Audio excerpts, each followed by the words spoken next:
Good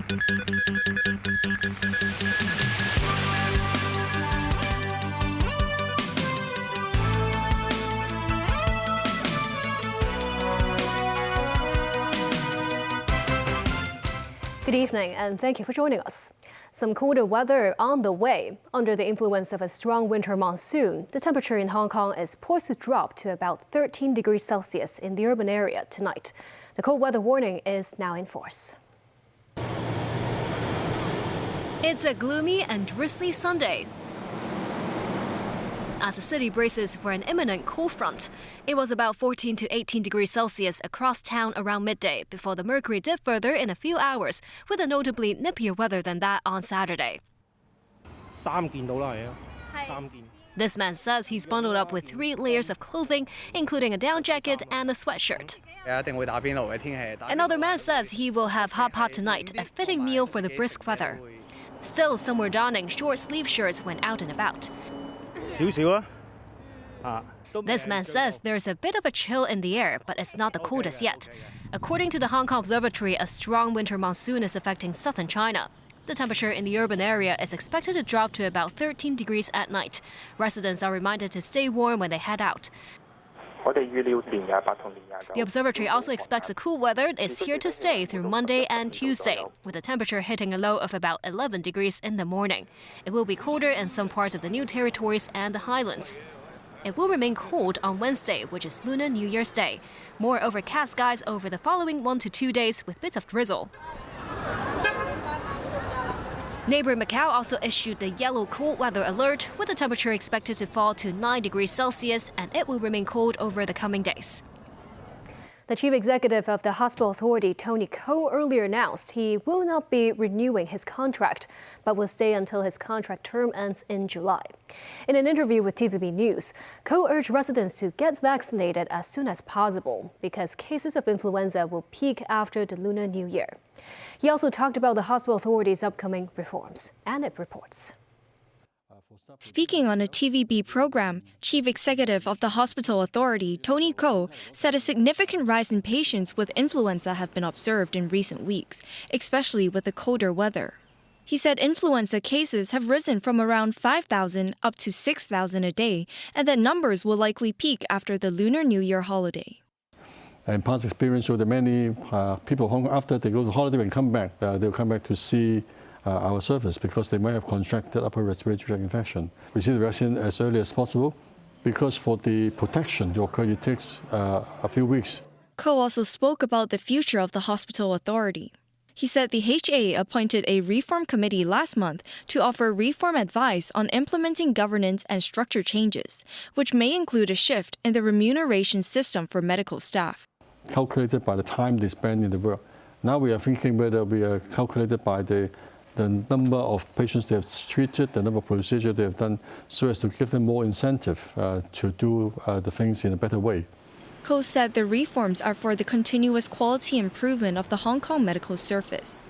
I can confidently say that we are enjoying a very efficient, high-quality healthcare systems. But after saying that, we know that now we have an aging population, and also with the advances in medicine, we are now doing many complicated procedures. And many times procedures comes with risk, despite in the best hands. Ko said it is crucial that the hospital authority continues to enrich its quality and safety systems. And TVB News. South Korean prosecutors today indicted impeached President Yoon Suk-yeol on rebellion charges in connection with his short-lived imposition of martial law. A conviction of such criminal charges could result in the death penalty or life in jail. Yoon was impeached and arrested over his decree on December 3rd that plunged the country into political turmoil. Separate from criminal judicial proceedings, the Constitutional Court is deliberating whether to formally dismiss Yoon as president or reinstate him. Yoon has steadfastly denied any wrongdoing. He says he was raising awareness of pro-North Korean and anti-state forces.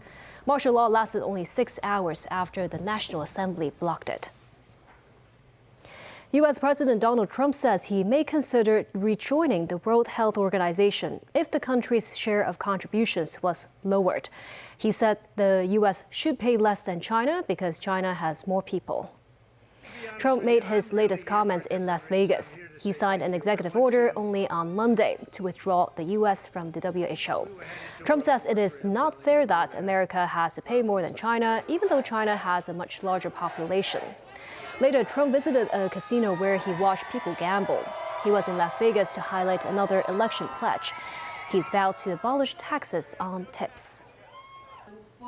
Elon Musk backed Germany's far-right political party as he appeared on a large video screen at an Alternative for Germany election rally. As this was taking place, hundreds of thousands of protesters in cities across Germany demonstrated over AfD's rise and their concerns over racist and fascist policies. David Garrett reports. A peaceful but passionate nighttime vigil. Thousands near Berlin's Brandenburg Gate gathering to denounce fascism and the rise of the country's far-right party, Alternative for Germany, or AfD. More than 30,000 here with an even larger demonstration in Cologne. Other cities also saw large numbers. The election is in 4 weeks. Despite large protests like these, AfD is polling well. It is ahead of Olaf Scholz's Social Democratic Party, trailing only to the centre-right Christian Democratic Union. AfD candidate for Chancellor Alice Weidel held a rally of her own. Die Grenzen schließen. We will close the borders of our beloved fatherland, she said to loud cheers. Weidel went on, we will protect against illegal migration. Enough is enough. On day one, we will deport all those obliged to leave. With German flags waving in the hall in Halle and Weidel using lines taken from Donald Trump's victorious playbook, she introduced one of the US president's biggest supporters. Okay, all good? I think you want more self-determination for Germany and for the countries in Europe and less from Brussels. That's my opinion. I think there's too much bureaucracy from Brussels. With the crowd loving what they were hearing, there was more from the man accused by some of performing a Nazi salute at Trump's inauguration. Musk hopes AfD wins the election and Weidel becomes Chancellor. The party won the state election in Eastern Thuringia last year, the first victory by a right-wing party in major elections in Germany since World War II. Frankly, too much of a focus on past guilt, and we need to move beyond that. Children should not be guilty of the sins of their parents, or even let alone their parents, their great-grandparents. Even if Elon's endorsement has an effect and AfD closed the gap in the polls, opponents say they will not work with Weidel or her party in any coalition. David Garrett, TVB News.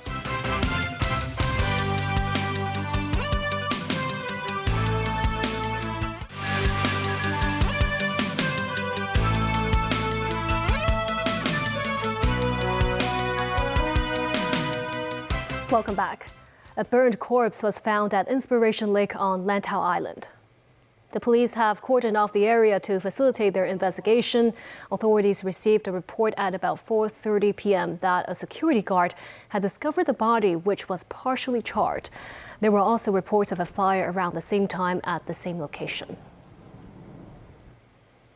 2 men were sent to hospital after a car crashed into the lobby of a residential complex in Yau Ma Tei. The car was surrounded by shattered glass after the incident. Police received a report at around 9 a.m. that a private car crashed into the lobby of a residential complex at number 9 Austin Road West. A 58-year-old security guard suffered injuries to his leg and waist. A 60-year-old passerby was also injured while trying to avoid the car. Both were taken to Kwong Wah Hospital for treatment. The 72-year-old male driver did not require hospitalization. Chief Executive John Lee said Hong Kong will open up 3 more community living rooms this year. He also noted that applications will soon open for the second batch of light public housing units.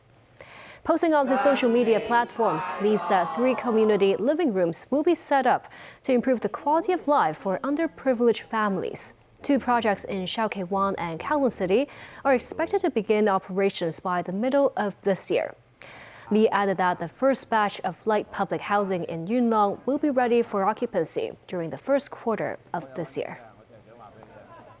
The western section of the East Coast Boardwalk opened to the public today. This morning, many people made their way to the new Harbourfront Walkway to experience the city's latest attraction. Samantha Lee takes a closer look. This is the 1.1-kilometer western section, part of which was built underneath the island eastern corridor. It runs all the way from the North Pond Promenade to the East Coast Park Precinct. Drizzle did not stop people from visiting the brand new seaside walkway. This shared path allows the public to enjoy various activities, such as walking, jogging, and cycling. How does it feel running here? It's actually much wider than I thought. So I thought it's very tiny, but it's quite wide, yeah. So lots of space, because running usually you bump into others, so very good. I like it when I'm not under the highway. So I like when I see the sky. I think that's very special. So and then I'm close to the water. Some residents ventured out to do some fishing. This young kid said the sheltered area contains washrooms and plenty of seats, which add to the convenience. He added that the scenery out there is stunning. The boat race play area is designed using waves as its theme. Members of the public can also do exercise on this recharged spinning bicycle as they enjoy spectacular views of Victoria Harbour. One of the key features of this boardwalk is this movable bascule bridge, which allows vessels to sail out to coastal waters for emergency rescue missions and routine maintenance. Its design was inspired by seabirds soaring in the sky. And this first movable swing bridge built in Hong Kong connects the boardwalk to Provident Garden. Residents can freely pass through. The western section of the boardwalk will open at all times, except for the swing bridge, which opens from 6 a.m. to 11 p.m. Samantha Lee, TVB News. A U.S. woman has passed a milestone 61 days after a pig organ transplant and is recovering well. Tawana Looney is now the longest living recipient of a pig kidney transplant. David Garrett with her story. Tawana Looney from Alabama is in New York for her 2-month checkup. A pig's kidney was transplanted into her in November and it's working. Tawana is the only person in the world with a functioning pig organ. Going past that 2-month mark, her kidney function is absolutely normal, and the biopsies that we've done from the kidney look great. So we're quite optimistic that this is going to continue to work and work well. Tawana donated a kidney to her mother in 1999. Later, pregnancy complications damaged her remaining kidney and she spent 8 years on dialysis. Tawana is recuperating in New York with long walks. Used to, I would get short-winded and have to stop. Now, whoever walking with me want to stop. She's been willing to really put herself out there and to help other people, who are inquiring about, could I benefit from one of these pig organs?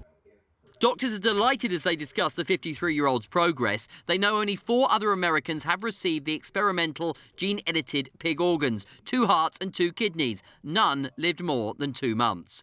In 2023, they tested a pig kidney which appeared to work inside a dead man whose body was donated for research. So they know what to look for with Tawana. There are 100,000 Americans on the transport list waiting for organs. Most need kidneys and many will die. If you saw her on the street, you would have no idea that she's the only person in the world walking around with a pig organ inside them that's functioning. David Garrett, TVB News. And that's the news. Thank you for watching and stay warm.